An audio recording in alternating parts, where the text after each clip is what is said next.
People think that I started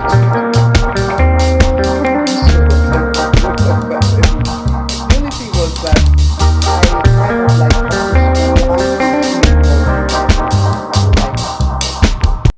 one of them was me and the wife.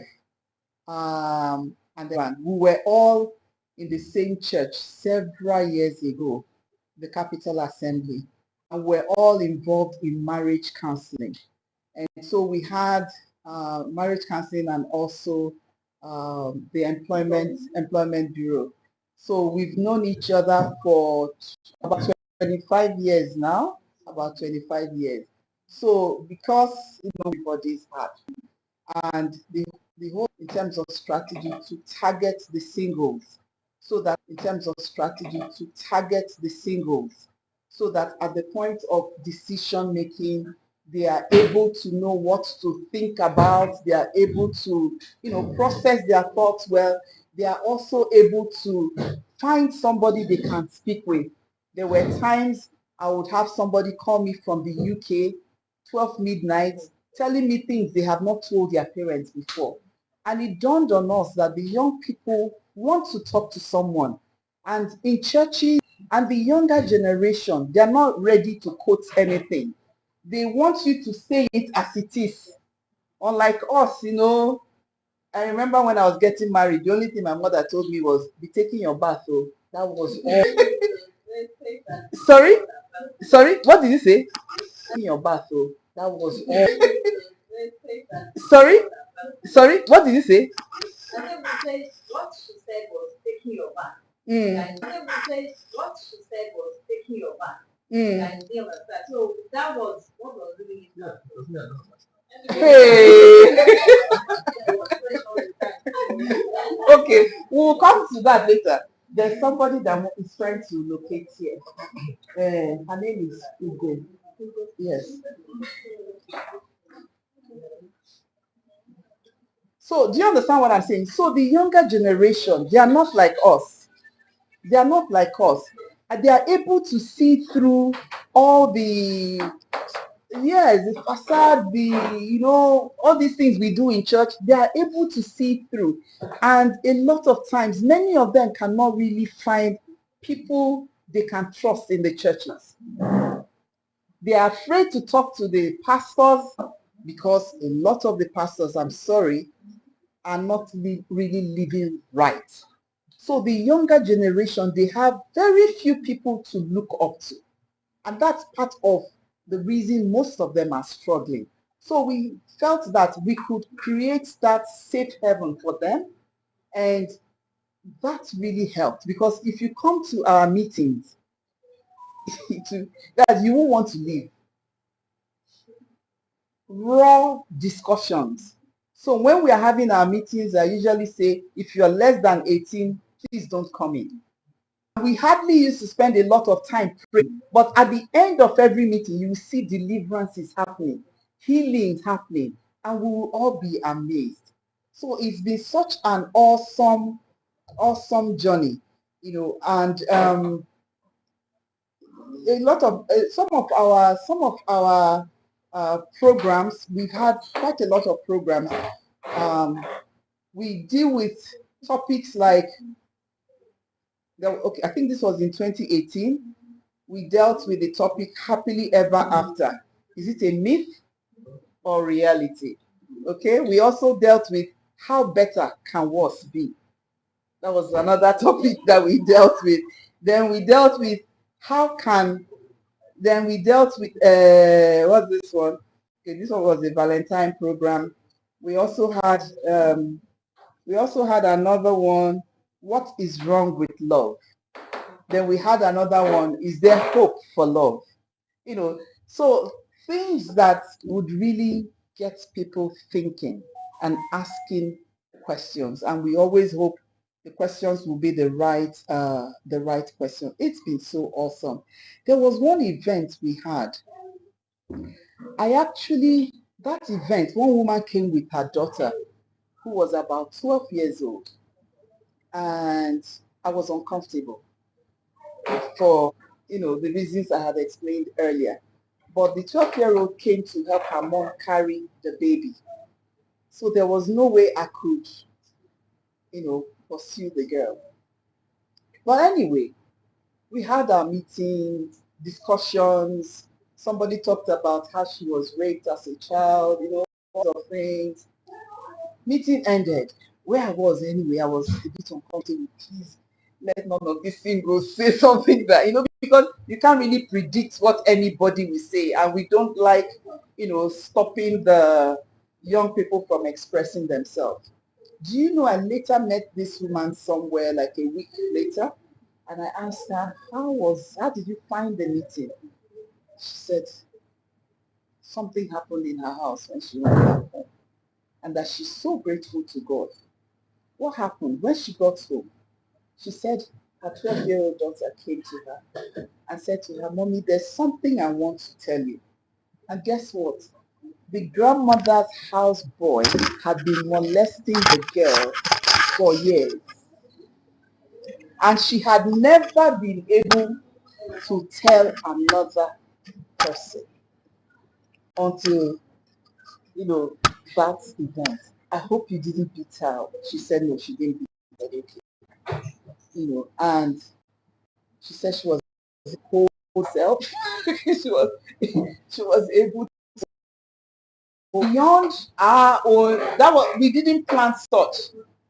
But at the end of the day, that was how that girl got freed from the burden of guilt and shame that she had been carrying for a very long time. So these are some of the things that came out of these very interesting topics that we looked at. There was one event we had, I don't remember the topic, but we were talking about premarital sex. And someone said, but how would you know whether you are sexually compatible if you have not spent time doing the thing? That they are just saying, man. I was trying to moderate between three different generations, but it was very interesting. And somebody said, no, you have to be able to measure the circumference and the diameter. Am I telling lies? Were you not there?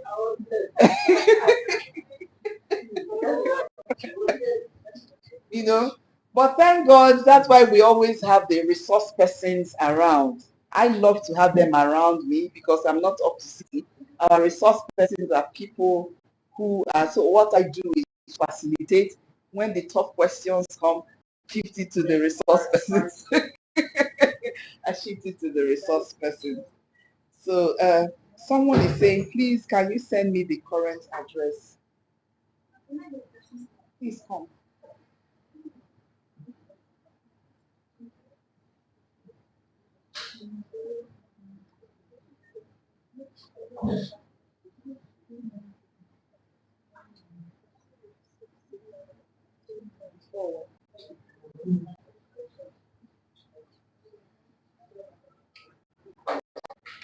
So usually our programs are very exciting, very exciting. But like I said, today's program is not our usual program. If we're having our usual program, we usually have like about 200 people. So today's one is not our usual program. This one, I just felt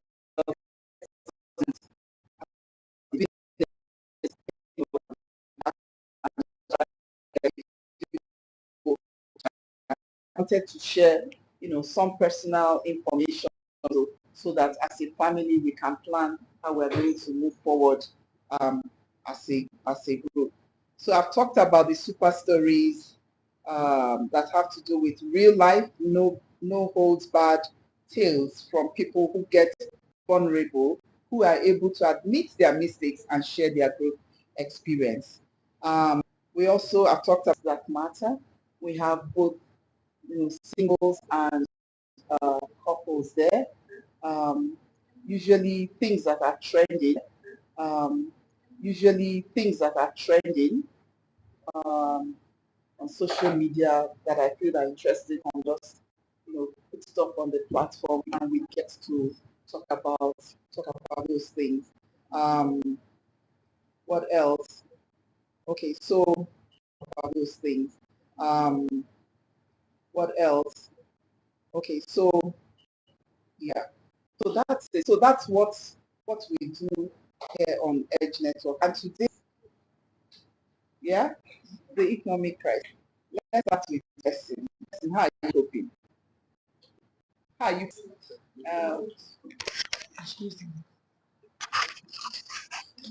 Okay, so good evening, everyone. Good evening. It really has not been easy, to be frank, because I stay alone, and my younger brother just joined me, so it really has not been, easy. But in it all, I see God's hand, because there are most times where I literally don't have transport fare to cater for both of us to go to workplaces. But fare to cater for both of us to go to workplaces. But then God in one way or the other just sort it out, and we find in one way or the other just sort it out, and we find our way, and all.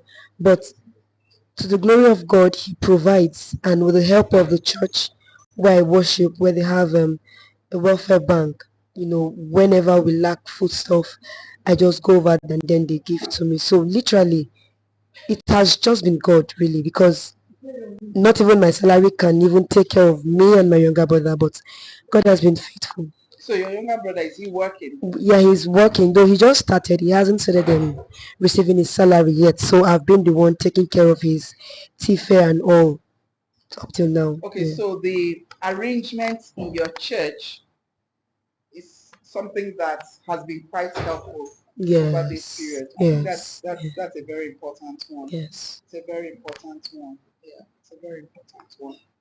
Okay. Thank you so much. So are you single? Yes, I'm single. Very, very single. Very. I don't understand the very, very single. Though what? But I'm single. Yeah. I'm not in a relationship. Okay, that's fine. Because okay. I'm not searching. The Bible says he that search, not she. Okay, so you're not the one searching. I'm not Somebody searching. else is searching. Yeah, for the you. he is searching. Okay, the he is searching. Yes, okay, ma'am. that's fine. So I won't ask you. Other questions. Thank you, ma'am. Okay, so let me call somebody else. Right. It's the singles me I'm targeting, because things happen. So many of our members are married now, right? Things happen at Edge Network. A lot of things happen. And I forgot to also mention that Edge Network has nothing to do with any church. Nothing to do with any church. And we don't take offerings. We don't take offerings. We just come together and just relax and just gist. Okay. So let's have Bella. How are you coping with economic crisis? Or doctors don't feel it, right? Doctors don't feel it, right? Or they pay you guys very well. You don't know what's going on in the country. So let's know. They don't pay us well. They don't pay you well. So what we earn is not in keeping with the reality of things. So it's been tough, people, or I would speak for myself. I'm not living the way I would prefer to, be living. Why? Thank God I'm surviving. I'm able to get by. I don't have so much responsibilities for now. So I can say I'm coping all right, but it can be better. It could be better.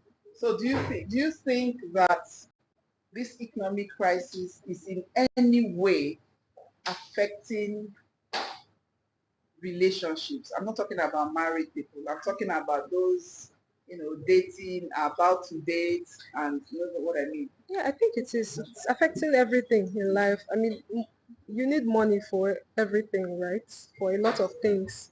Can you hear her? It's okay. I'm not audible enough. Yes. Okay, so I'm saying it affects everything because everything we do, we need money, right? Yes. Legal tender is a means of exchange. It helps us to get a lot of things and do a lot of things. So anything that you need money to do, where there is like bad economy like this, it's going to affect it. So yes, it can affect it. Maybe not to the same level for everybody, but yes, it affects to an extent. Is this theoretical answer, or do you know of any real life case? No, I don't know. For now, I don't know of any real life case. I can't think of any. Maybe if I remember something, I would say. Okay, so let's listen to other singles. Laddie, how far now? What's going on?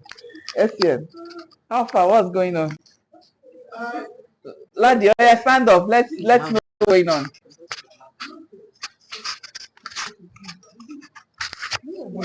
Laddie, It's me, I'm Laddie. So Laddie, you want to dodge? it's me. Laddie is you. It's me. You know it's me. That's why I'm laughing. I know it's me. So economic situation. Yes. We're Is it alive. reaching your end? We're alive. Let's start with that. Yeah, it is. It is. You know, especially for, let me put it this way, especially based on the fact that I used to make a lot of orders for stuff online, and you have to convert your money. So what you would normally convert before and what you convert now, you have to think very well.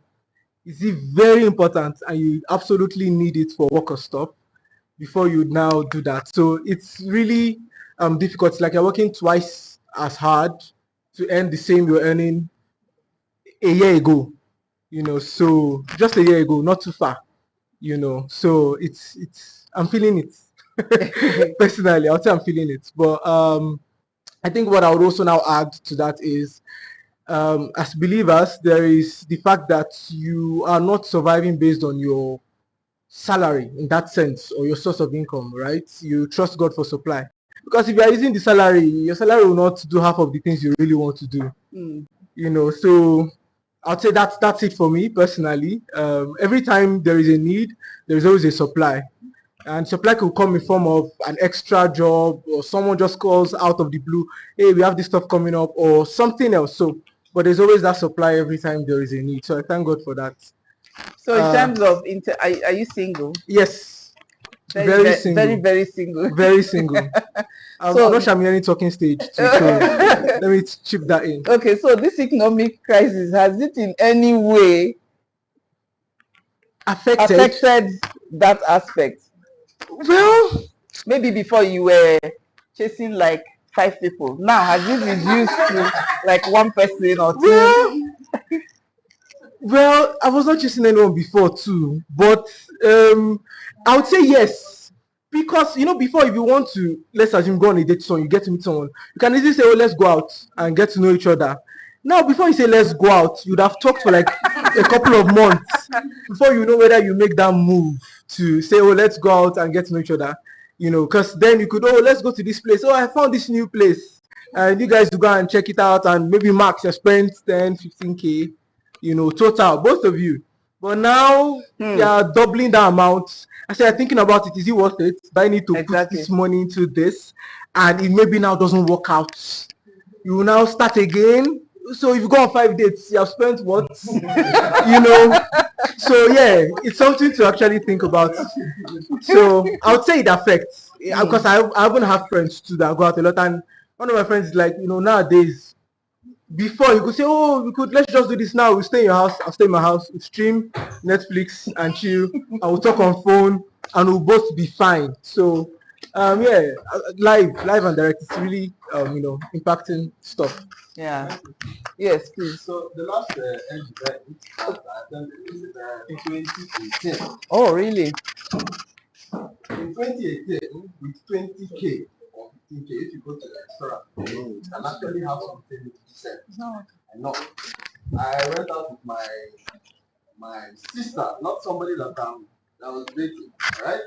And so there's nothing else coming out of it, just a normal lunch. And then we ate 2 small plates of food. And at the end of it, they brought a bill of almost 40,000. And you No. Yeah. So with that, you actually have to become more creative. Which is what he's talking about. Instead of going to the restaurant, can we take a walk? And become a little more creative, but yeah, it's well. That's nice. So Does anybody want to share another experience? And I'll call while you're thinking whether you share or not. Let me call Princess to come here because we want the panelists to talk to us. We have, yeah, Princess.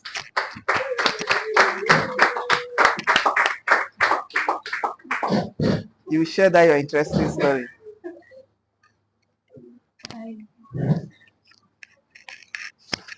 Any other person? Maureen, how are you finding Abuja? And this, was it like this in Benin? Where things are tough as this? Good evening, everyone. Good evening. All right, so Benin was quite expensive, but not as expensive as Abuja. And I don't think it's about the city.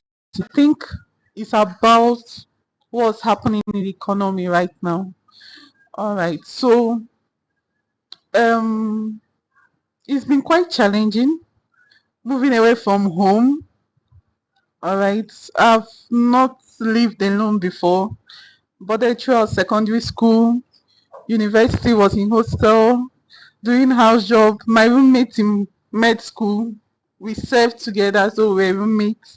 So this was the very first time I'm staying away from family, and like you really need to cater for yourself by yourself alone. So it's the emotional part is there, then the financial part is there too, and it would be almost irresponsible to call home. Yeah. And looking for house? Looking for house, falling sick. I just took off cannula this morning from my hand, you know. So it's been quite a lot. And you're living alone. Like you have to figure out yourself, unless you call your friends or but that daddy, mommy, those are not there. Yeah. Okay, that's nice. So let's hear from those that are married. Maybe them through what they are going through. Eh? Mommy Foursquare, I'd like to introduce, I call her Mommy Foursquare. There's no better name. She's the wife of the senior pastor of the Foursquare Church in Maitama, and she's been a very close friend over the past few years.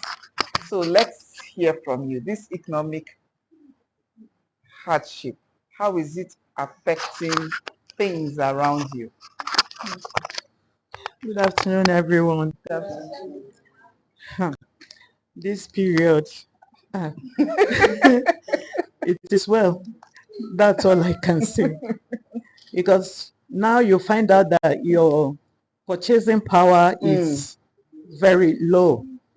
You have the same amount of money, but you get very little items from the market and all that.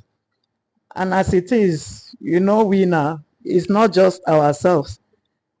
If you receive 10 calls a day, I've not eaten, my family has not eaten, that has not eaten, that has not eaten. So with what you have, you are forced to still further share to ensure that at least nobody goes to bed hungry and all that. So in other words, you still have to keep praying and keep making sure that you have that extra source of income, anything that will give you that extra income, all just so that we meet up.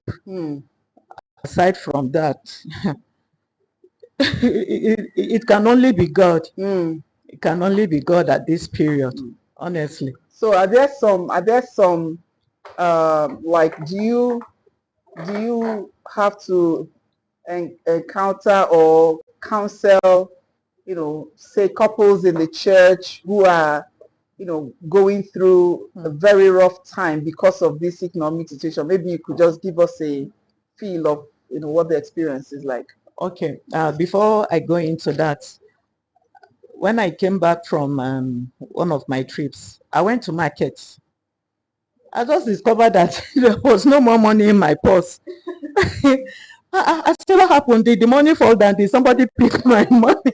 That wasn't the case. I just discovered that I had not bought anything. I discovered that the whole money was gone. The church issue, they are like that, just like I said, if you receive 10 calls, you receive 20 calls, at least 19 and a half. I need something, we need something. But you can't meet you can't meet everybody's needs and demands, or else you yourself, you will know how far. But all the same, you make sure you keep a portion of something for this purpose. Okay, whatever your income, whatever it is, know that you are not just all by yourself. You know that there's somebody who is looking up to you. There's somebody who needs you to survive. There's somebody who needs you to move on. Apart from the physical thing, you also have to encourage them that it's not always going to be like this. Even this period, it will come to pass. It has not come to stay. That much I believe. Okay. Like everybody is complaining, Nigeria, Nigeria, Nigeria. But do you know that I love this country? This is one nation on earth that you will sleep a poor man, you wake up a billionaire. Only in Nigeria. It cannot happen in any other part of the world. At least the little that I know. Luck or God could just shine his face on you and you get this job, you do this, and your life is all totally turned around. So let us not always complain. Nigeria it happens not to be the worst on earth, but they somehow project. I used to think otherwise. But somehow they project the negativity around more than the things that are good. Most of the people making waves on earth, if you check out in all the countries, are Nigerians. They do so well there, but I honestly don't know the spirit that is controlling this nation. No, it calls for serious prayers. We must intensify prayers for us to move ahead. All these things, I've never seen where negativity overshadows positivity. So we must try as a people, as for your household, for the church, for everything. We must keep praying. So that is just the main thing. Thank you. Okay, thank you so much for that. Essien, economic situation. Just 1 minute. How are you feeling it at your end? And while you are standing up, I'd like to call our other panelists, Nelly and Ifeanyi, our pioneer members. Please come and join us here so we can start the panel discussion. Our pioneer members, a lot of them are carrying babies now. Good evening, welcome. Thank you. Please sit. Okay, so Essien. Yeah, good evening, everybody. Good evening. I'm just smiling. How are you? This period has okay,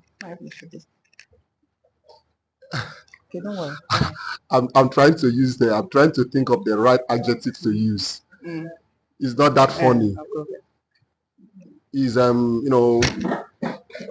at times you pride yourself that you are hardworking, but this period the hard work that you are working is rubbish. The hard work is not going anywhere. It's rubbish. I think it's but it's like what my brother said earlier. This period is just despite your work, you believe on God. Despite your work, you believe on God. You can imagine a situation that you drive into a fuel station and it's something that you normally use 9,000 to fill up. At time you are filling up with 62,000. And you, after filling up the fuel and you drop out of the filling station, after some minutes, you just see the fuel just drop, tap. Exactly. And you ask yourself, come on, what kind of economy is this? So It's not funny, and I tell most especially women, I give a plus to most women because they will go to the market and tell you, man, the thing is not funny the way it used to be. But all I can say is that it's God alone that is helping us this season. It's only God that is helping us. It's only God that is helping us.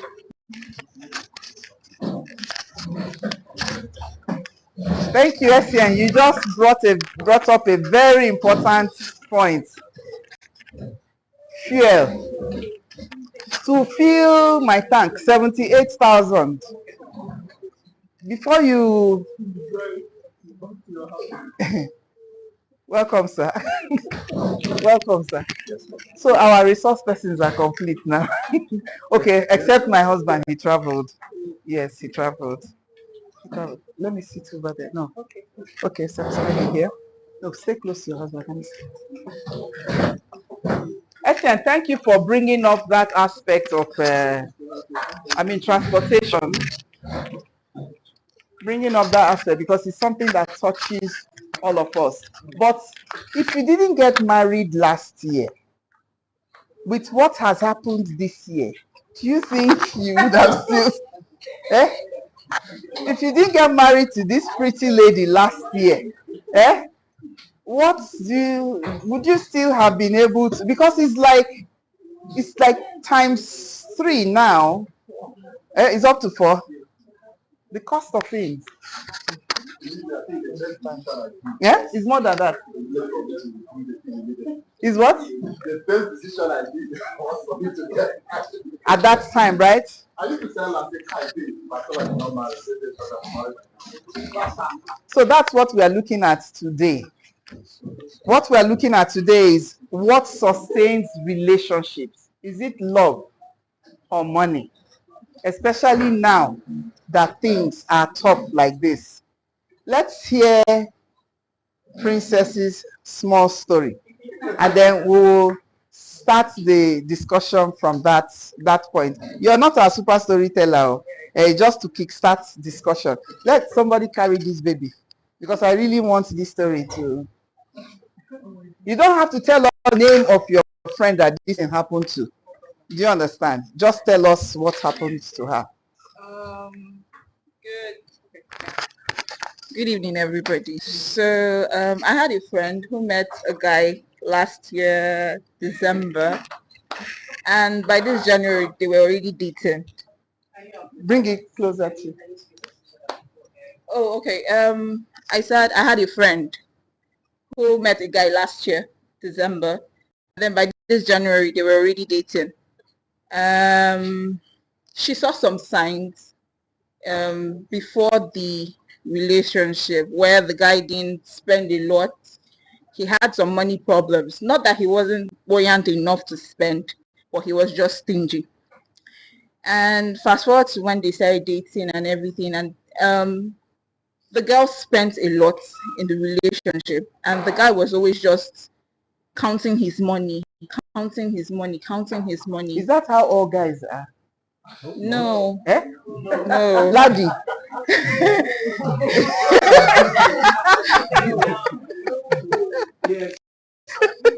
And she just kept on observing, and she didn't want to complain then because she didn't want it to be like she was materialistic. So she kept quiet and she kept on enduring. And fast forward to March, her birthday, and I think he did a surprise birthday for her, but behind the scenes, the girl paid for half of the surprise birthday. So it wasn't that. So it wasn't exactly. So and then everybody gave the girl gifts, and she was expecting him to bring out his own gift now too. And he said, "Don't worry, your own gift is at the car." And we were just waiting for the girls to tell us, see, what did your guy buy for you? So she said, wait, that she'll tell us later when we get home.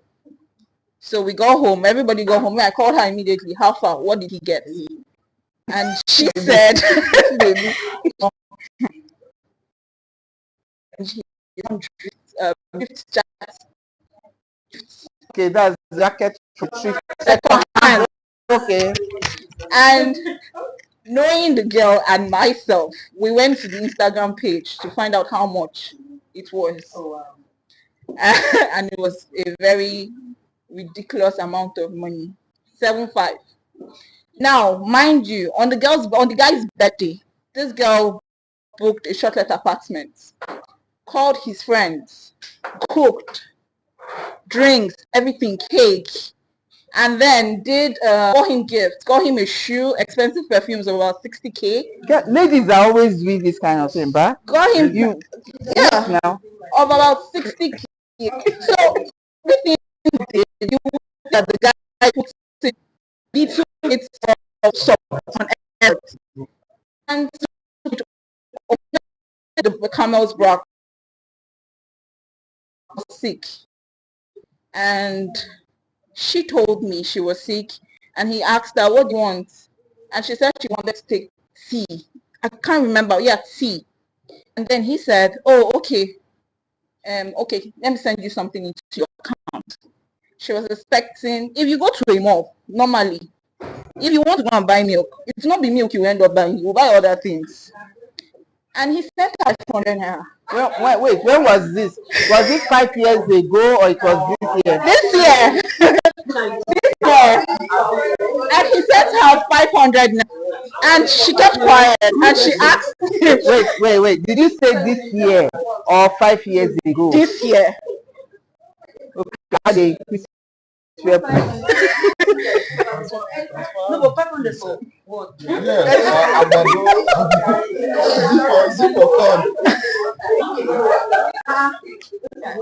And he sent 500 naira. And the girl told me, and I told her, complain. Tell him. And he said that he's not mandated to send her. It's not, in his words, it's not his obligation to send her that money. My point exactly. So I think from there they started having small issues, and but I think the girl was already done mentally and emotionally. She was done. So I think by June they broke up. But that's the story. Nelly, what sustains relationships? Love or money?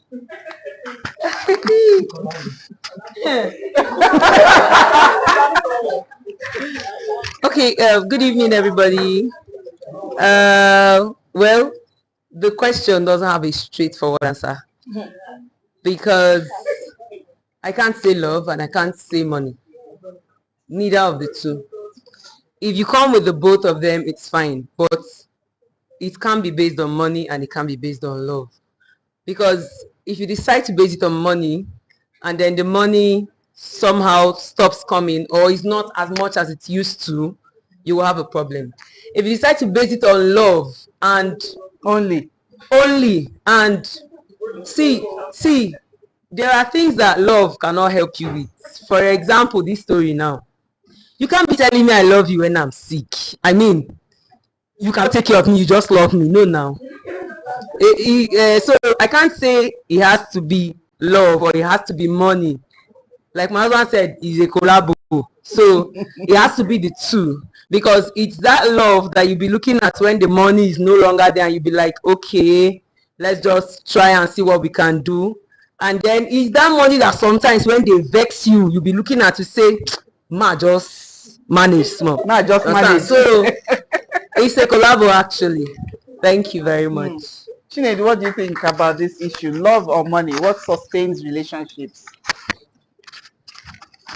Well, I think both of them represent two different things, right? So now there is a more practical, pragmatic view of life, all right? And it's more ingrained in our DNA, this need for stability, need for sustenance, need for some level of, and so at that point money becomes quite relevant. At that point it becomes quite important. And now there's a more philosophical, a more ideological perspective, when you have money, all right, you quickly realize, and this is what I think, yeah, when you have money, you quickly realize that money in itself is not enough, all right, and beyond survival, you're looking for a better standard of living. All right. Once human beings were able to conquer their need for survival, when animals were no more pursuing them, that's when we started having that's when we started having people coming to speak big grammars like Aristotle and Socrates. You start thinking a little more, and yeah. So the aspect of relationship then becomes a more intentional, you're more intentional about that. I think it's a little more than love and a little more than just money. I think for a successful relationship, then it must involve communication. It must involve like effort. It must involve other things put together apart from love and money. And the moment you have that and understand that you're working on something, there's none of it that is going to just come out rosy. So what So, do you yeah. think about this story she just told us? So yeah, when I was listening to it, I thought of a few things. Yeah, there are some guys here that have gone through certain traumas. All right, and Maybe in previous relationships, yes, well, we'll just analyze it from different perspectives. Now, if you're sending somebody 500 naira, I would think that the cost of sending the 500 naira might not be worth it. Right? Might not be worth it. But then, I have a friend. The last thing he'll do is to send a lady money. All right? Yes. Please, is he married? Well, he just got married actually. He did, eh? Yeah, he just got married. Yeah, so that's what he won't do that. Okay, and in fact, he's talking with you, and you bring up a personal need. He immediately disconnects, and he has this particular ruthless disposition when dealing with women. Is he a doctor?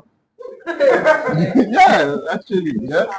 And so he was my flatmate. We were living in VI. And so one day I was cooking and he was just telling me a random story, about a lady that he dated, and all the stress he went through. It was his first relationship. They dated from medical school second year till they started housemanship, and how somebody else entered. But he was just telling me this story, and it was just a normal random story, right? I looked at him and I continued doing what I was doing, and then he continued the story. By the time I stopped, I said, "Guy, you don't need to tell me anything again. This is why you are the way you are." Do you understand? I did. In fact, when he told me he was getting married, I told him who broke this spell, because as far as I was concerned, this guy was hopeless. I told him and I told his wife. This one, I did not believe that this guy was. Do you understand? Yeah, because then you see somebody that has been adapted not to think, or have lost the ability to form a relationship beyond themselves. All right. Yes, and for me, I think that when it comes down to the primary aspects and the basics of what love is, what it is, right? And when you look at when the Bible says that, but then I think it makes, yeah, because then for you to be able to love and for you to be able to have a relationship with somebody else, yes, you need to be able to that ability to have a relationship beyond yourself in itself is an expression of the God principle, an expression of ability to be more to be able to give, to be able to be generous. Yeah. Yes. I can't really analyze his marriage and his relationship because I don't understand it very well. Yeah, but that is what I thought. Now there are some people that are outside. So what you're stingy. saying is that the guy in this story might have gone through I don't some know. issues. It's between Might, him that's what I and- said, yes. might, yeah. Between him and his village people. So that's one. All right. Then there are some people, I guess, that are just outright unreasonable. All right. I mean, you're stingy. Unreasonable. Yes. He's still paining Nelly. He's still paining Nelly. Nelly is even spiritual. You realize that a lot we most of us have our demons, so to say, and the malevolent aspects that make up our personality that we have to battle with and we have to deal with and we have to overcome, right? And it's the part of maturity and it's part of progress. And transformation. Transformation, and there's some people that theirs is money, all right? Theirs is greed. And there are some people that are narcissistic that just need to understand themselves and understand their character and sort of deal with it. Maybe he hasn't fought his demons enough. Maybe he has not he needs to know Jesus. That's a different perspective. So God help them. Maybe the next person that he dates will do better. Yeah, but that's it. Okay. Thank you. Ifeanyi, do you have something to add? Love or money? What sustains relationships? Thank you. Good evening, all. Good evening. I greet my elders especially. Well done. Honestly, my pastor really dealt on these issues. My pastor is Pastor T, Graceville Christian Church. So I've listened to enough marriage and singles and marriage seminars, and I'm a bit more enlightened. When it comes to, my pastor will say there's nothing like love, and I want to agree with him. Nothing like love. When it comes to relationship, yes, you just may like somebody, but at the long run, you know that this is just commitment. Forget love. It's more of commitment than love. You mean what people look at as love most times is about feeling, how they feel. Yes, but love is more than feeling. That's what you're saying. Because you know that people get married today. When he shakes your hand, butterfly. Between that time they were married and when they were in love, they were just all over the place. But when they now see the real character, I can't deal with it. First of all, you need to know whether you can deal with what you are going into. Know whether you can deal with it, because that's one of the reasons most people break up. I can't deal with it. It's too broke. It's too stingy. It's too angry. It beats a lot. I can't deal with it. So that's just the truth. You have to know what you want before money and everything. If you cannot deal with something, I'm sure love will not last. There's nothing like love. It's commitment. Once there's commitment, this is the person I'm spending the rest of my life with. It's commitment. So sometimes I have to be a fool. Sometimes she has to be a fool and forgo some things, and everybody just move on. So it takes a lot more than but just... money is important, because especially this period where we are now, where everything is on the very, especially when you have kids too, you know that you must pay fees, you must feed, you must just found out that now it's 12,000 naira plus more.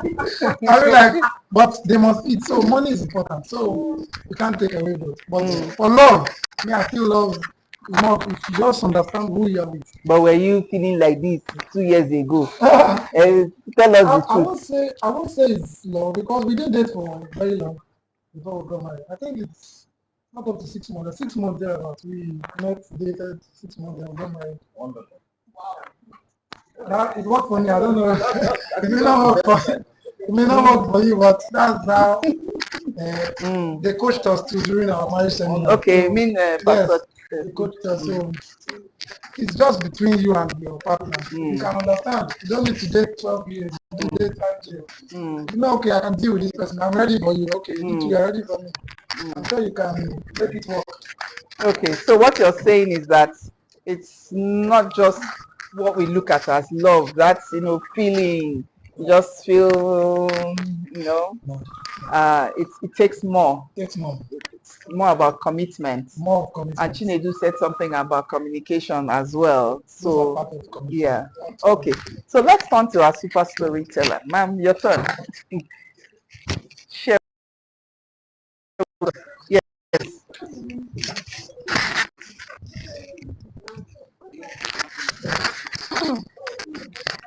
Um, can you hear me, please? Thank you. Good evening, everyone. Good evening. For the people that were not able to listen to me before, let me just quickly introduce myself.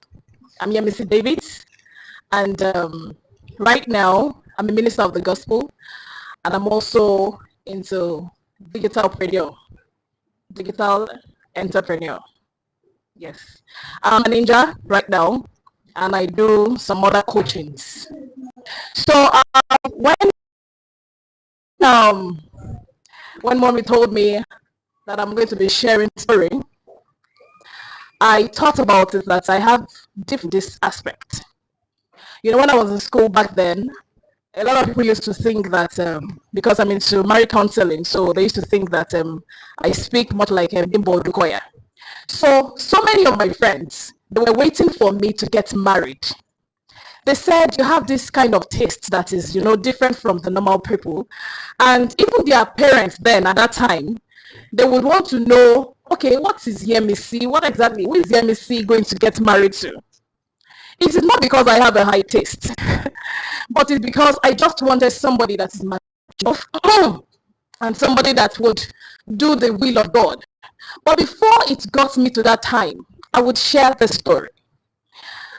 When I started dating, I wanted somebody that would just date and get married, because that was what my sister did. So I wanted to copy her footstep. I wanted a situation whereby when I see the person, oh, you are the person, let's get married, But I discovered that this particular guy was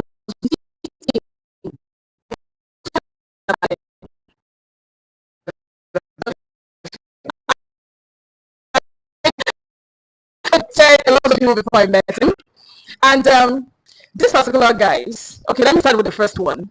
When I dated him then, I discovered that I'm a very independent person. So, sorry, I don't depend on anyone. So I don't like you buying things for me. I used to be a daddy's girl. So I've had that notion that if they bring things for me, I'll reject it. In those days that, 1,500 chat card just started, they used to send it through, SMS, and you type it. Some guys would send me like 4 of it. I would send this back, say thank you, I don't want. It was not because I was proud, but because I didn't want a situation whereby you now start telling me that it's because of money, you want to give in to me. So because I was doing that, this particular guy just felt that, okay, since you are not that kind of person, you can just be funding the things you want to do. So it came to my school then. I was one of the first sets in Readers University, so we had our hostel inside camp. And when I got there, when it came, I paid for his hotel. And I discovered that he was trying to put the bills, most of it on me. I'm like, I'm not cut out for this nonsense. So when we got back home, and I had to tell him that I'm done, and the way I say I'm done is a very little bit different from others. I can take you out, I'll sit you down and give you reasons why this thing will not work out. So that was the way I was doing it at that time. And this person came, I had the problem of insecurity and immaturity for the next persons that came. I don't like people that will not understand my perspective from the way I'm seeing it. So if you're a guy and you're not seeing things in my perspective in the sense that I want you to be matured, that same level that I am. But if you're not, even my friends at that time, the second person that I dated at that time, my friends were like, I know you will not be able to go out with this person. I know you can't marry this person because this person is not behaving the way you want, it to go. So when I went for my master's, I became so committed. I have just 15 minutes, so I'll be very short in my storytelling. I became so committed to God. I didn't know what God wanted me to do. So I was doing masters in business admin, and after that, actually, I wanted to maybe travel out and do my PhD. But I told God at that time that I wanted to settle down, and I don't want a situation whereby I would go out and I won't find the right person. So I was praying, and at that time, this is no jokes here, and this is not because I have seen so many beautiful ladies right here. A lot of beautiful ladies here. In fact, all of you are beautiful.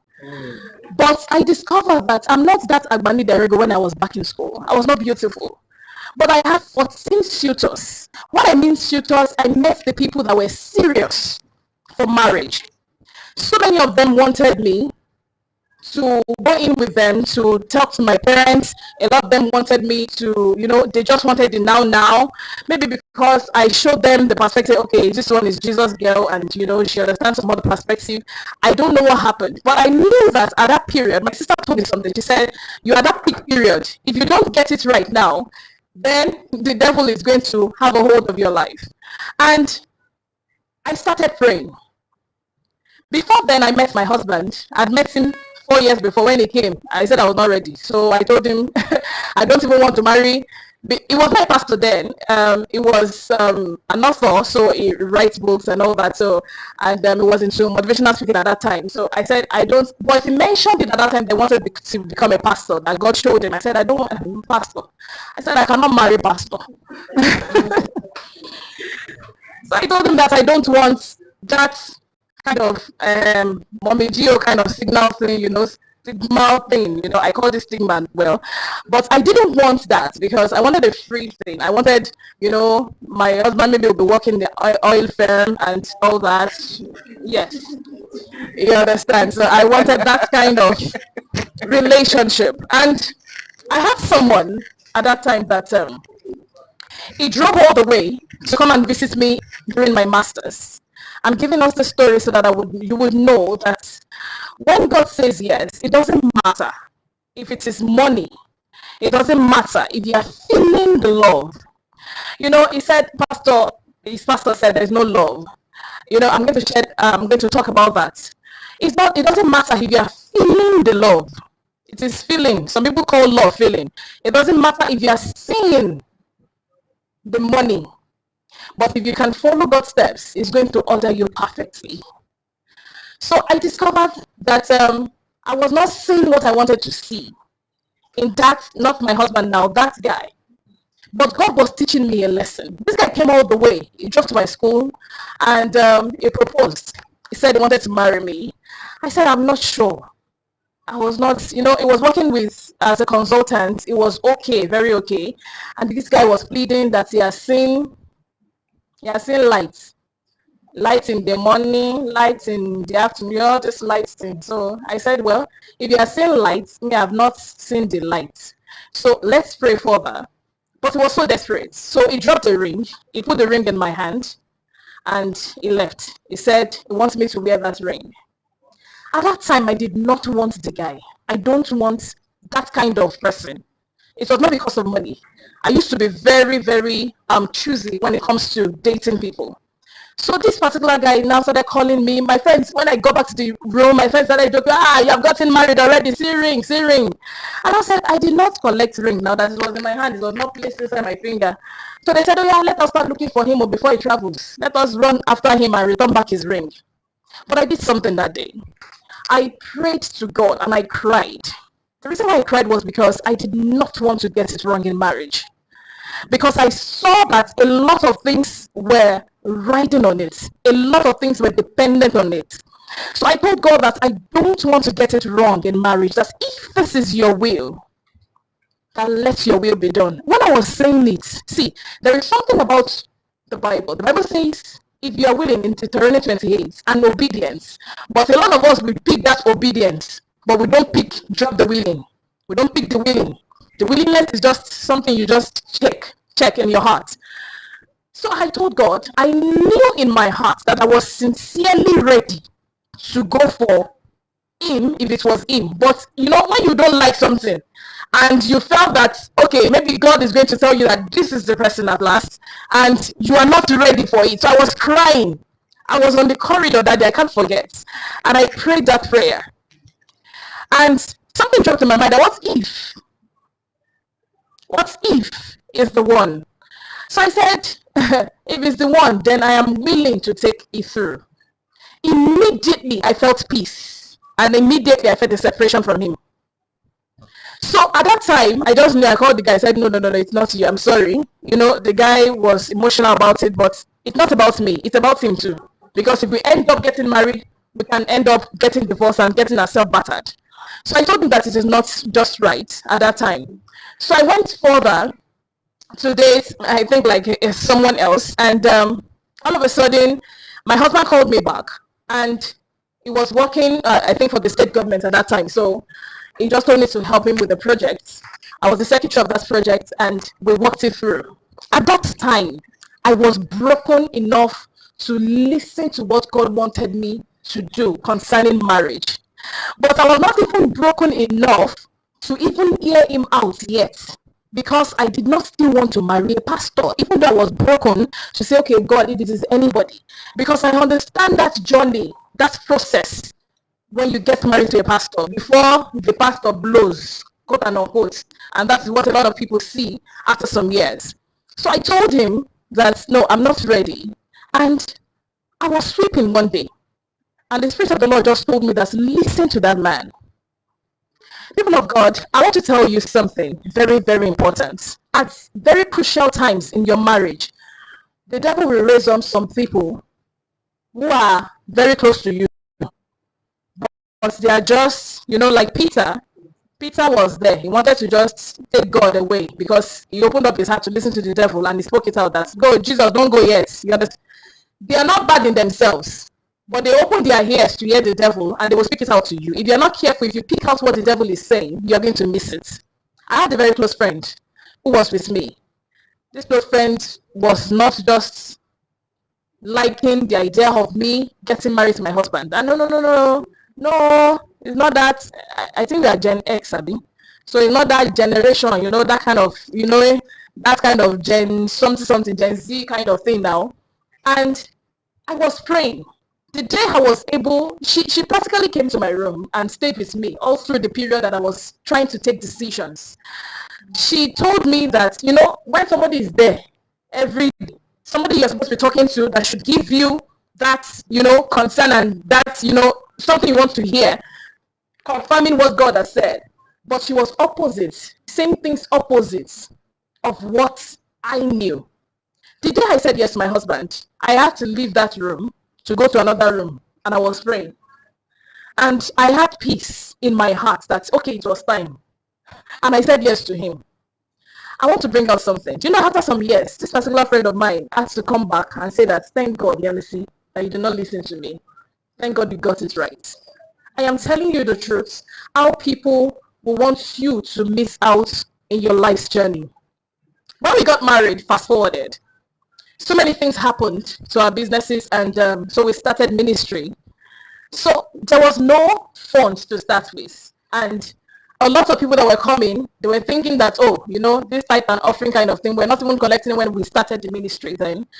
And it got to a time that some of my friends started calling my parents. We are talking about love or money, right? What sustains marriage? What sustains relationship? Because we have Yes, singles yes. here What as well. sustains relationships? And some of my friends, they will call my parents and tell them that, Kai, yeah, Mrs. Life is useless already. Can you imagine? She's into ministry. How is somebody with this brilliance be into ministry?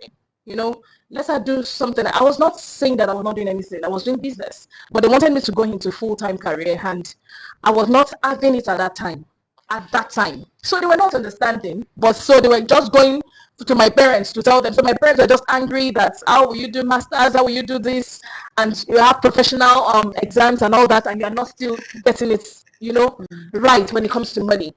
There are some times that when I started giving birth, I have 4 kids, to the glory of God. And these beautiful children, I wanted just 2 children. All the 4 of them came with family planning in it. Because I wanted just 2.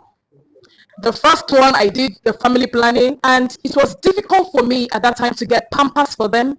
It was difficult for me to get things that I really wanted to use for them to, to go to school.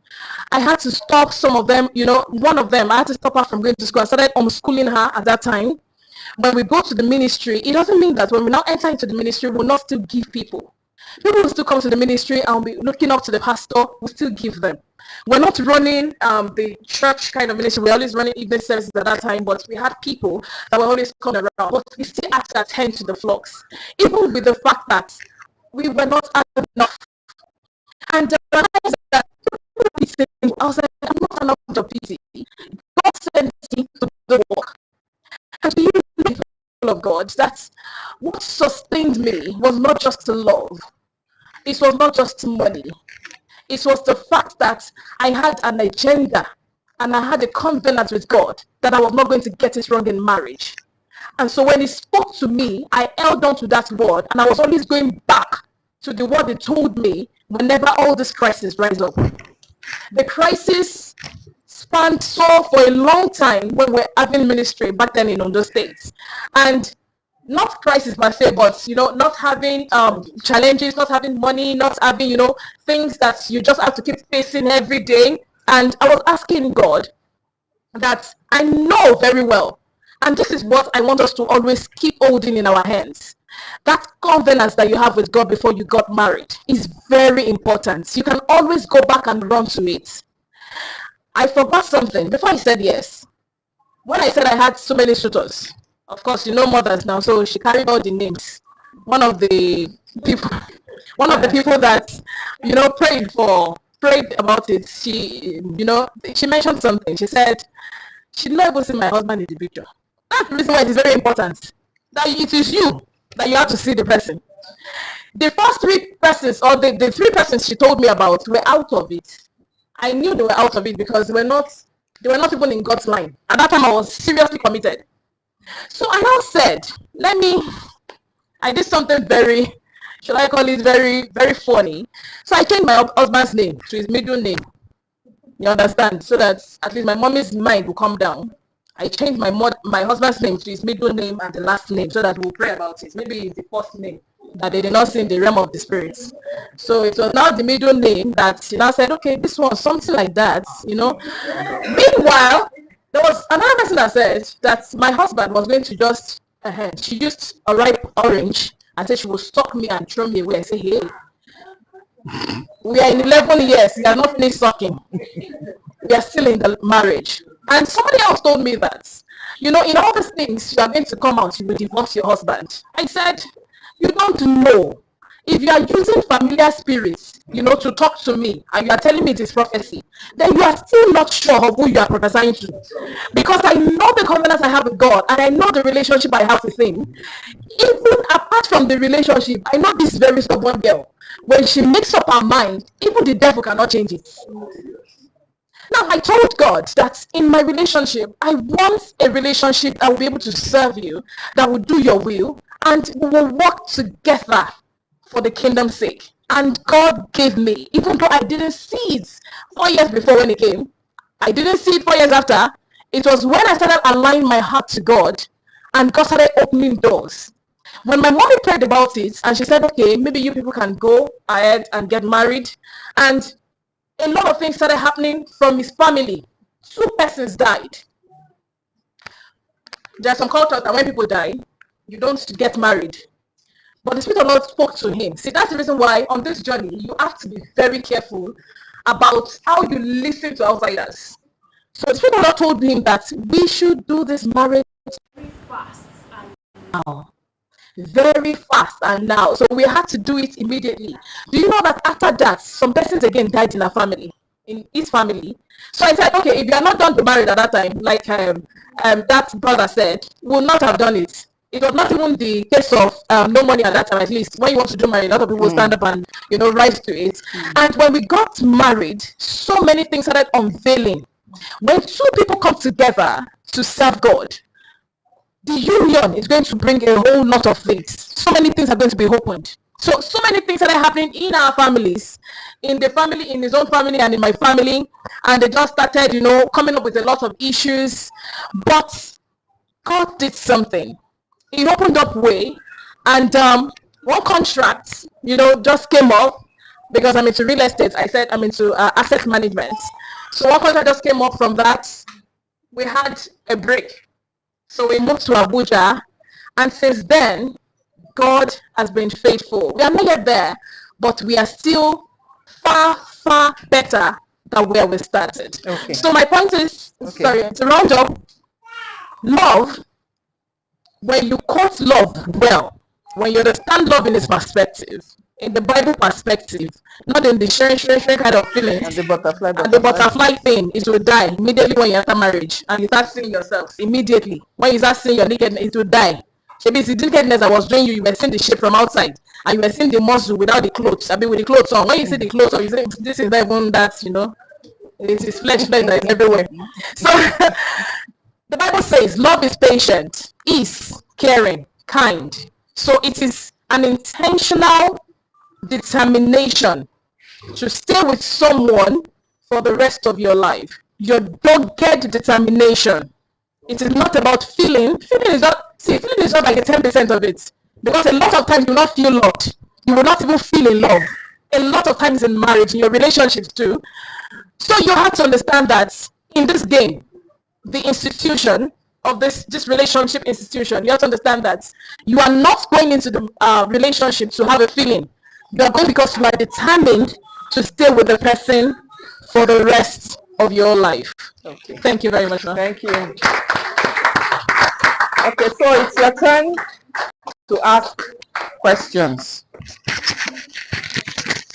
Your turn to ask questions. Nelly, help me. Sonia, the microphone. Your turn to ask questions. To ask her questions.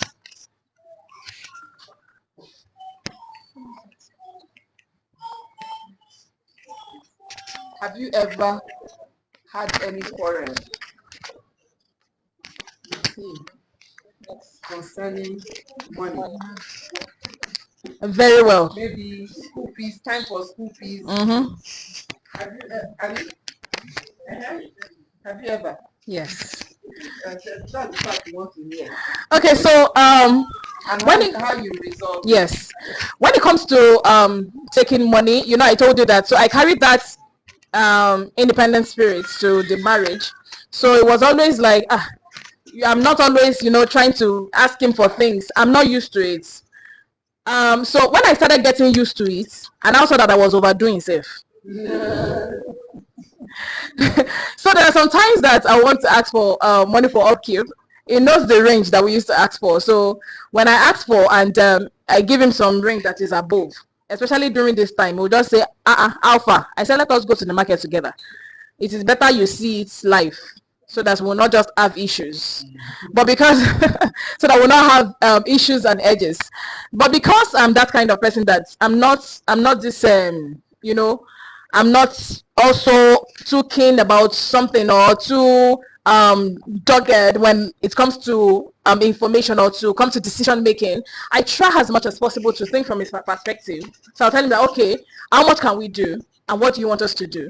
So we resolve it to that level. How much can we do? Yes. And what do you want us to do?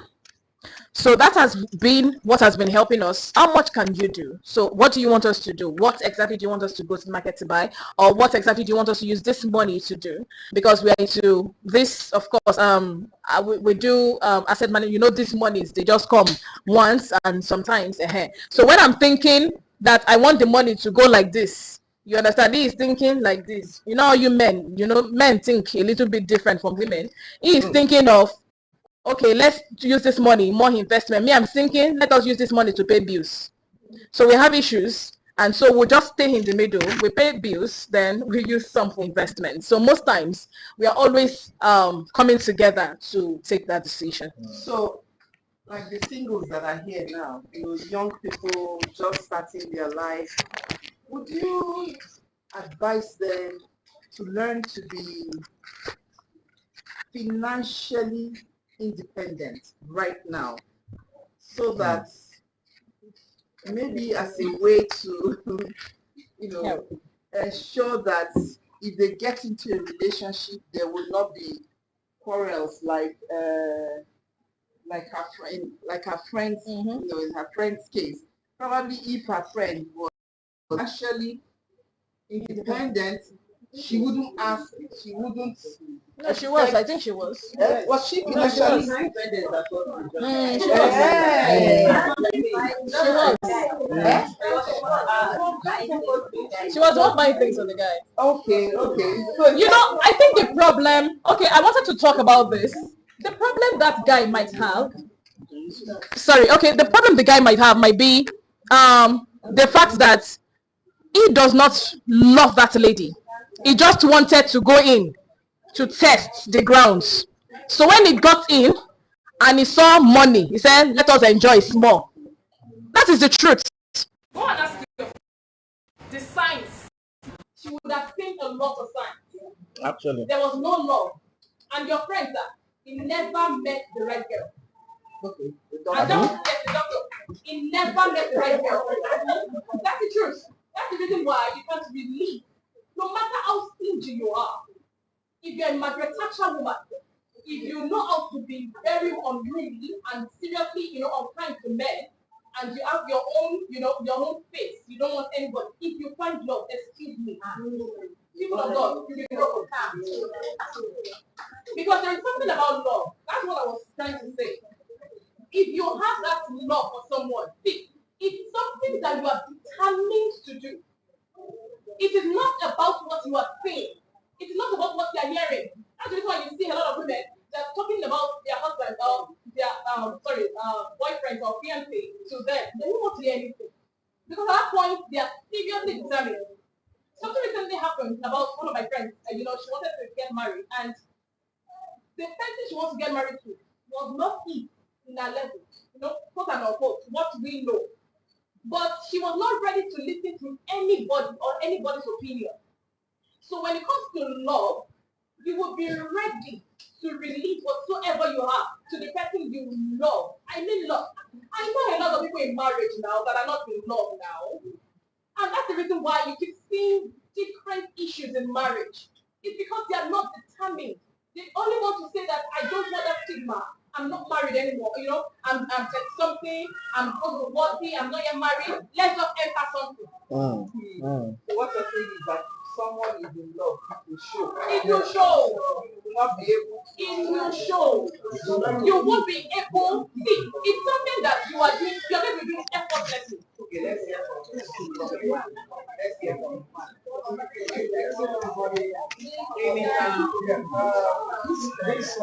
This topic is quite interesting. It's quite interesting. I want to appreciate the I believe what is a subset. A subset. Because if you really love, you will be giving. You will give your time, you give your resources, you give your skill. If truly you are in love, you want to be committed. Yeah. Let me ask you another question to answer. Is there any place, any point where a lady should draw the line when you are being when you're dating or cutting or whatever, and you want to know women, we like to go out to express love and all that.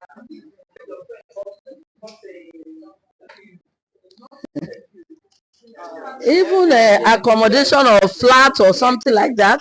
It's okay to go all that way for a man when you're not married to him.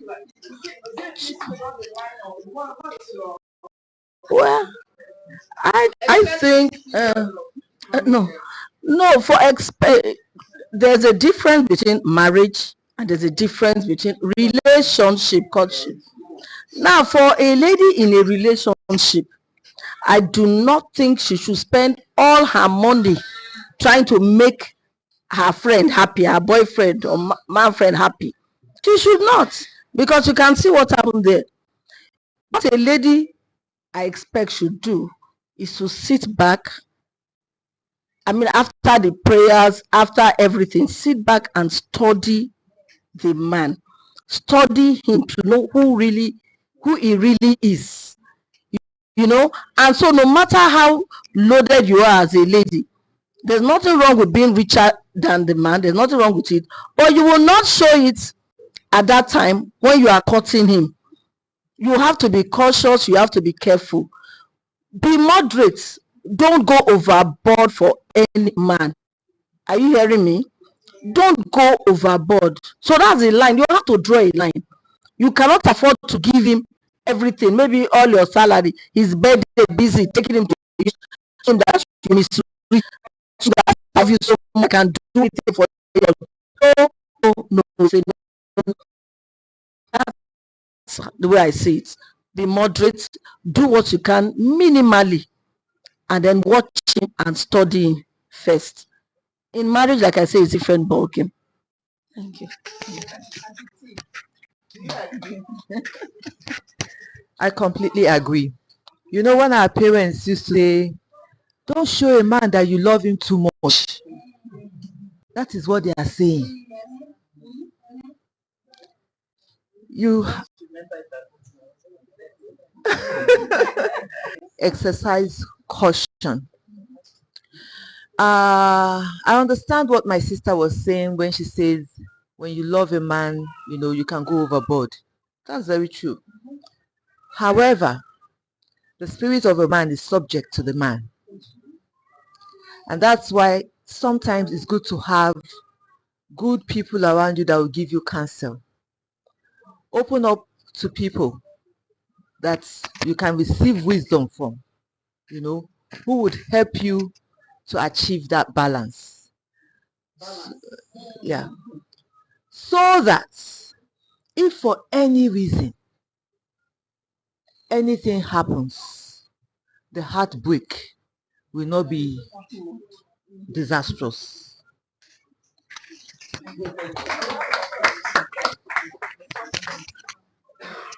Okay. When is this one? Okay. Thank you so much, pastors, for sharing your experiences, because I mean it's very enlightening. Now, while you were talking, I actually had a few questions that I wanted to ask, and I think directly to you, and probably open also to other elders and leaders, and maybe be able to put some light on it. So, I remember you said something about perspective, yes, and not being interested in somebody that could not have the same perspective as you, and so I was wondering, what does perspective really mean? All right. Does it mean values or principles, or is it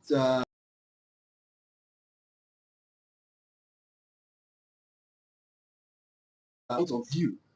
And if it is point of view, do you always have to have your way? That's the first question. Dating. Yes. Dating multiple people, all right, before finding the one. Is it something that we all have to go through? Is there a cheat code? Is there a shortcut, all right, that we can go through to get past the entire hassle of of testing the waters, right? The next one, the third one. Actually, do you have any questions? Okay, I actually have a few. A few is like there are like five. Three more. Three more. Okay. All right. Okay, I'd like us to end it. The wooing process between you and your husband. All right. I would like to understand what it was like. Is it something you were excited about? Were you excited before you said yes? Were you having like the so-called butterflies and all of that? All right. And quickly. Love. When you fall in love, you're very generous. You do all of these things. Yeah. So my question then is love something that hits you, or is it something that you build? Is it something that you grow? Yes. Is there a place for being calculated when you're in love? Like trying to hold some things back, trying not to express some certain things, trying to, is there a place for calculation? Is that now more in the avenue of manipulation and all the other things that come with our proclivities here? So yes, that's what I'm trying to understand basically. I don't know if you got all the questions. Okay. So let's take one. Okay. Okay. And I'll throw some. I'll send some to. Right. So the first one is perspective. Do you always have to have your way? And maybe we can make the responses short so that we can round up. All right. When I meant perspective, I didn't mean that I'm an argumentator, so I must have my way in every argument, quote and unquote. I meant that I wanted someone that will view life like me. You have interests that is similar to mine. You have value points that are similar to mine, not exactly the same thing. Let me cite an example. I don't like football. I hate that sound. That's not a value, but that's just an interest. So if I meet someone that likes football, don't hate me or guys that are here that loves football. I don't flow. You understand? I don't flow with such person because what we are going to be discussing will be football. There was someone I dated at that time, so I want to make it short, that loved football. So I had to bring myself to liking Messi, Ronaldo. So I had to bring myself to liking all those people. So I was always talking about it. My younger brother loves football, so I would tell him, okay, come and tell me about football. But it was not me. So I was not being free. When we come together, we were talking about football. I was just out. But I just wanted someone that was going to have that similar interests, similar value points with me. Not that I'm going to be winning all issues at every time. I wanted someone that we can always come in the middle, meet at the middle at every time. Not that you are at the extreme left, I'm at the extreme right. Not too far apart. So that's it. Did that answer the question? Okay. So the second question. Second one. Do we have to test around?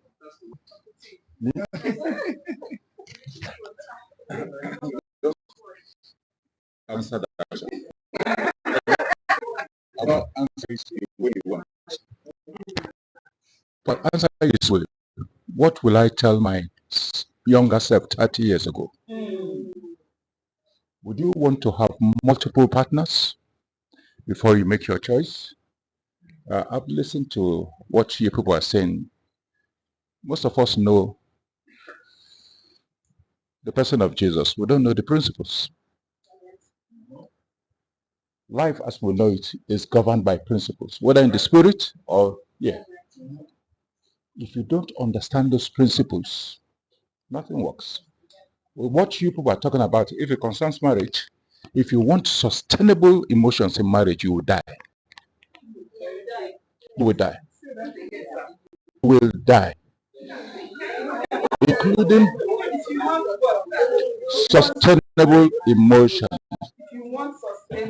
That means something that is constant, that will not be up and down. You will die. You die to yourself, which changes from I to we. Yes, sir. Which changes from I to we. Yes, sir. Is it being recorded? So it's under this now, the money does not become my money. It becomes our money. It takes time. It takes a new person where now that love is not focused on you anymore. Because naturally we are selfish. That selfish part must die. So now in answering your question, why would you do kalu kalu when you have a GPS that can tell you where to go to? It's called the Holy Spirit. Why would you do kalu kalu? So you ask him and you say, okay, and then you ask him that guile. Do you know the meaning of the word guile? Come straight with your weaknesses. Talk to him as a father. Look, I have this penchant for multiple partners. Help me. I have this penchant for XYZ. Help me. Honestly, the Holy Spirit will help you. Now, the third one that I think I made a note. Somebody was talking something. I just made a note. Let me see what I can see, where I put it. If you don't mind. I made a note. Eventually, you find out that money is a magnifier. Money is a magnifier. Yes, sir. Yes, sir. Yes, sir. Money will magnify what is already in you. That's right. That's right. So if you, from beginning, if you are miserly, money will magnify it. But I can tell you again that money is not exactly a resource. We, especially in Christian, we miss it. Because, you see, Christians, we don't read. We don't read. Statistics have shown that arranged marriages don't have high rate of divorce. Statistics have shown it. Go, yeah. Statistics. And if you want to know, Pastor Haji, his first wife, they were divorced. If you want to know, what's the second one? The one that is a celebrity too? There's a third one. Now, why did I say that? We pursue money, we don't pursue wealth. And there's a big difference. Money is ephemera. What we call money is paper, cowries, and this thing. But you see, when you pursue wealth, you don't make wealth. You make money. You don't make wealth. If you understand English, the Bible will say, I'm the one that gives you power. Yes. No, to get wealth. You don't make wealth. Because it all belongs to 20 years ago. Nobody knew. And wealth is hidden in what the Bible calls hidden corridors up. They are there. You see, every time, listen to me, ladies and gentlemen, every time you go through this kind of period where you have what you call recession, God is trying to shift your perspective to where he has kept the wealth. But because we are so set on this, can you imagine somebody bringing a solution to PMS? And God is thinking that I want to give these ideas to my children. But we're so set on this size. See, if I would tell my younger self, I will tell you something. Truly, truly, truly, you're so rich that it will blow your mind. But the oil that services the world system is money. And unfortunately, we don't even know how it works. As Christians, we don't know how it works. We don't know how it works. The Muslims are better. If you pursue money as money, and you don't invest in people, you're a poor person. If you want to make money, then even in kalu, that's why you do kalu. Invest in people. One person will bring up dividends in future. Invest in people. Invest in people. You understand? At your age, you have some people in military, you have some people who are politicians, you have some people who are medical districts. Invest in them. As you grow together, you two, you are growing, you can walk up to a doctor and you don't have to pay for the medical bills. You don't have to. You don't have to pay because you've invested in that person. Now, the last thing I wrote here is that if you think all I have said is just gibberish, go and ask the widows of the prophet. They were broke when their husbands died. They were broke when their husbands died. See, money does not respect religion. Doesn't. What you must learn about this money is that when money is coming in form of ideas, let me tell you the truth, there will be a quarrel between you and your spouse. Because the principle is this: except to agree. Except to agree. So God knew, and he said, look, Adam, I cannot leave you alone. I must bring a mate so that you agree. Even God cannot do anything without having somebody agree. He's saying, look, Mary, I want to have a body. Can you agree with me? I want to use your body.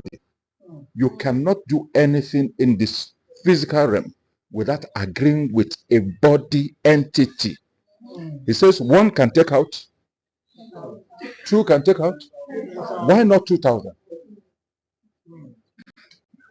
If you want to generate enough forces, quantum force, to get wealth, You must get to the point where you agree. Now, I will finish with this. Any person who has not discovered that women are better in navigating the spiritual realm, they are a fool. Sometimes a woman, they call it intuition, but it's not intuition. What they call Eve was the same appellage for the Holy Spirit. The woman has the ability to see a perspective about money that you don't have. Now, in doing that, it goes against all the ingrained culture of the African. If you do that, they will tell you, they will say you're a woman rapper. Hmm? But Mas Monroe will say this: you give a woman a house, yeah, you give a woman a seed, you give them. So now the operative word is you give. You give. You give. When you get home, see this lady here. Hmm? You know, when she talks to you, she has soft voice. So you'll be busy looking at her face. But when I talk, I'm intellectual. I want to probe some things. Ask religion with a passion. I hate religion. So you are praying to God and you say you want a partner. What exactly is prayer? What is prayer? If you understand what the book of Philippians says, it says what about anything, including your marriage or who you marry. It says in all things by what? What? So what? Prayer is different from supplication. Prayer is a legal term. If you go to court, you see somebody say, "My Lord, listen to my prayer on this thing." If you don't understand the constitution on that, you will not get it. You will not get it. So you are making a supplication based on what you know about what God has said on this matter. What has God said on this matter? So you take it back to him. Now you are talking to him as a judge, not as your father. Not as a father. There are times you talk to God as a judge. There are times you talk to him as a father. When you want, if my daughter wants some things from me, she will ask me, say, which one amongst you? I will give her. But if you want things, God will say, look, oh, I am bound by my word. If you bring back my word. So what has God said to you? Do you know that God says that none should be without a mate? He says, search out this. You know that? So if you find out that you are not married at a particular time, don't get worried. You've searched out it. You've searched out the word. You take it back to God. That, okay, now you talk this one. Though. Where did you keep the mate? Where did you keep what big brother that I'm for? No, no. You should do that. You know that, and you know that God has elevated his word above himself. You took it to him. Now that is a prayer. Supplication is different. Thanksgiving is the fact that you know that God will do it. You know that God will do it. So you are not even bothered. You are not even bothered. In this season, ladies and gentlemen, if you know what is happening, you will make money. There's a shift. See, everybody in the world knows that something is happening in Africa and in Nigeria in particular. They're coming here. Everybody in the world knows it. See how Chinese are in droves, Indians in droves. What is happening with Boko Haram is because there are minerals in that place nobody wants you to know about. Nobody wants you to know about. Minerals that can change the direction of the world. Elon Musk is thinking of one kind of this thing. And what do we see our girls doing? Am I fine? What kind of nonsense? Yeah. This bloody thing is not for that. It's not for that. Let me. Okay. Thank you so much. I think about anti-questioning. I was about to say, don't you have questions today? Let's just take one question and then I'll allow the resource persons to round up. I used to call her anti-question. She used to have so many questions. So, you said that when you were talking, when you were giving your story, you said after you prayed, and then it happened you were not willing, and then at a point you had the conviction that this was the person you were supposed to marry, and then after that time, in your marriage, you probably had financial struggles. Was there ever a point where you questioned that conviction? First. Two, was there ever a point where you thought, maybe you probably just thought to yourself, or you even said that you don't think your partner is doing enough, or they are just pursuing their own dream? You know, when you have that scenario where you feel that your partner can do more, or they are just sticking to, let's say, their comfort zone or their passion, and you feel like you have to pick up the ball by doing things that are not really aligned to your personal vision, or you're feeling the weight of, this gap of, you have a higher perspective, sort of, and then you're feeling like, when will you see this? You need to come out of this and, how do I put it? You need to match, see this thing that I'm saying, because if you see my perspective, it will work for both of us. It will be, things will get better for us. But your partner, or whoever is in a relationship, it's not just coming to that perspective yet. Do you find yourself, have you ever found yourself having some sort of resentment, or just being, you start to see yourself being overly critical? Yeah. Have you ever gotten to that point?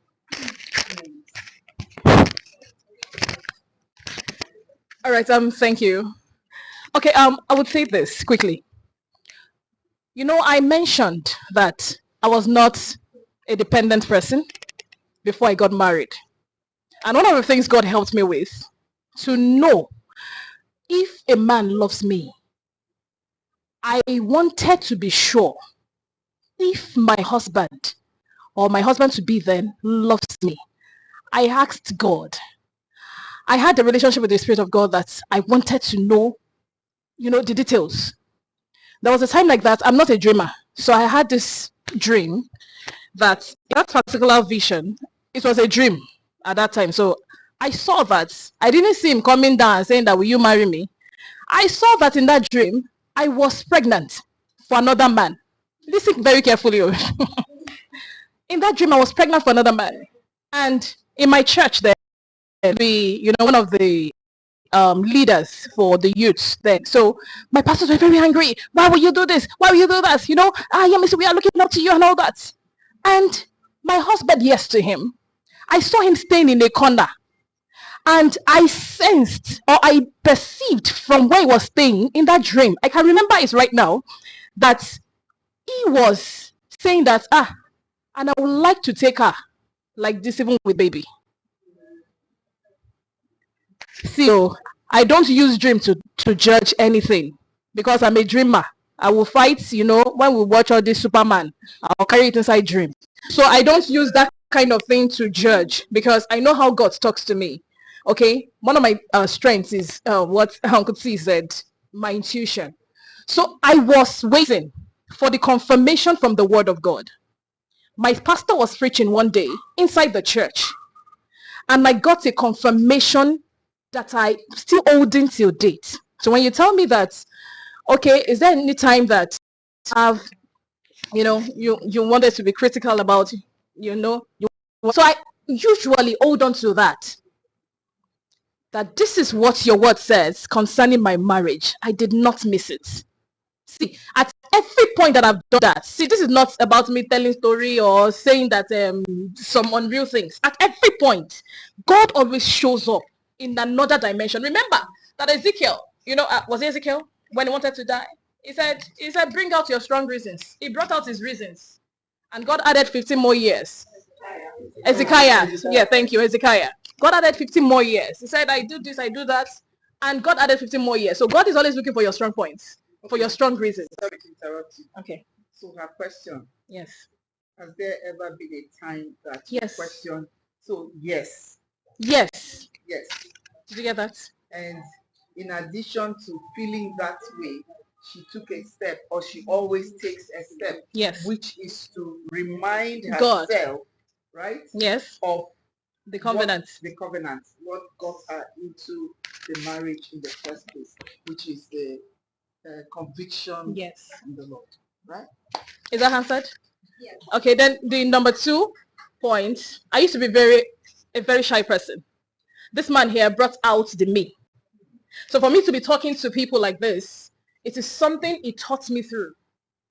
So I was in my shadow, the shadow of myself. I had a lot of things in me that I wanted to showcase to people, but I didn't know how to do it. But they started teaching me, you have this now, can't you do this? Can't you do that? Can't you do this? And from there, I started having a whole lot of different perspectives that changed my dreams and the narrative even till now. Okay, thank you so much. I think I'd like us to round up now, and to, at the beginning, before Uncle T and Auntie T came in, I told you that Edge Network is blessed resource persons, and these people are people that my husband and I have worked with for over 20 years, probably 25 or something.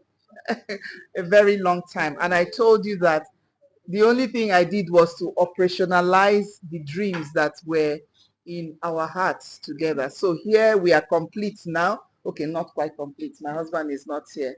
But we have Auntie Funebi, we have Auntie T and Uncle T.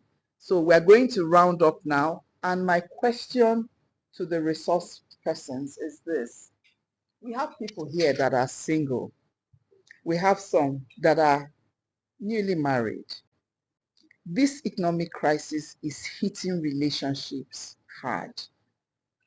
In addition to the wisdom nuggets that you have already thrown out, what would you advise them? What additional advice would you give to the singles?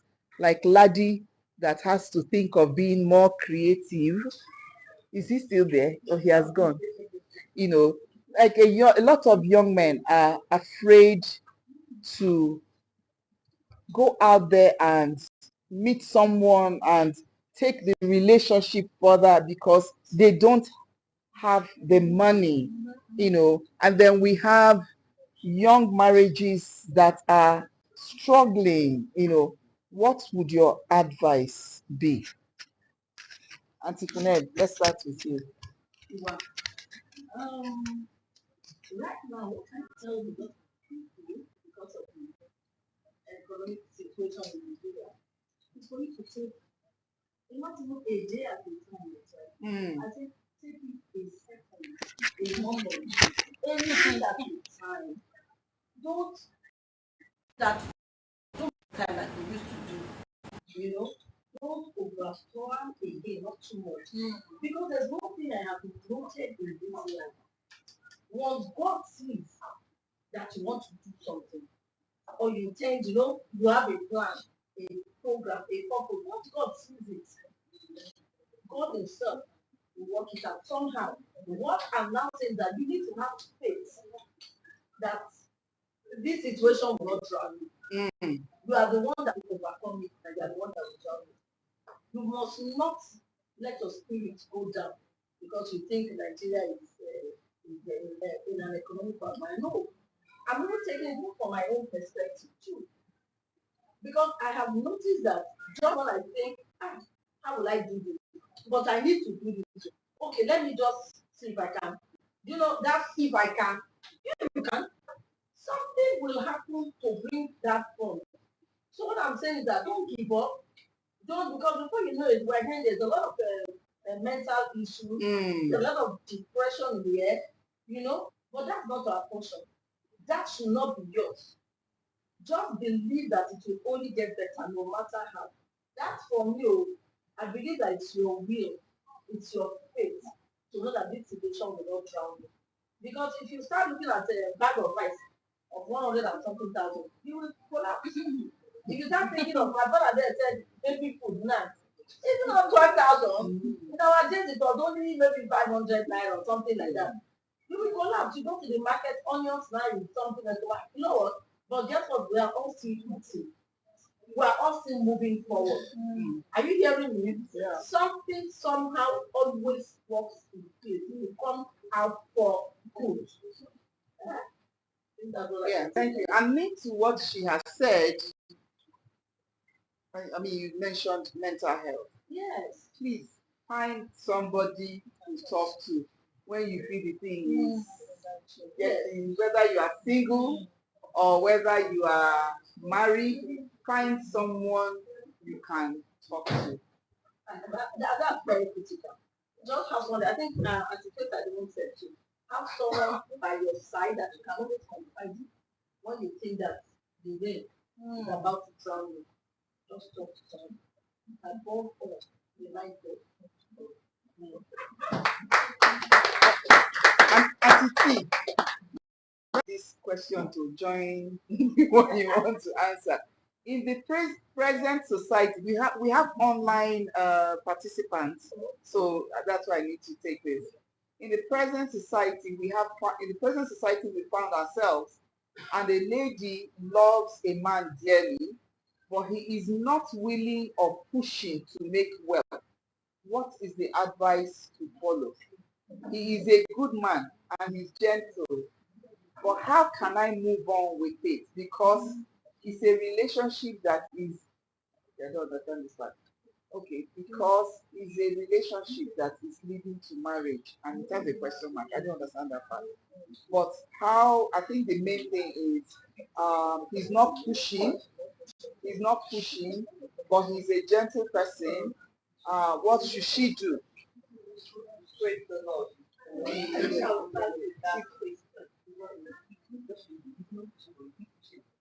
Okay, is it pushable? The first thing I would say is you can't push somebody beyond.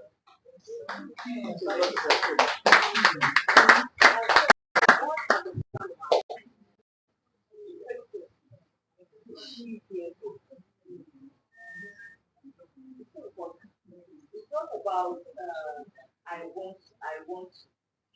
If that's what God is, this is what God is saying that this will happen. And honestly, if the answer is yes, and you have so much peace about it, because the honest truth is we are all working together. You did mention that some friend that had a trauma sometimes in life and maybe they said about not even good anybody or somehow and they want to push. Are you saying that the person is not as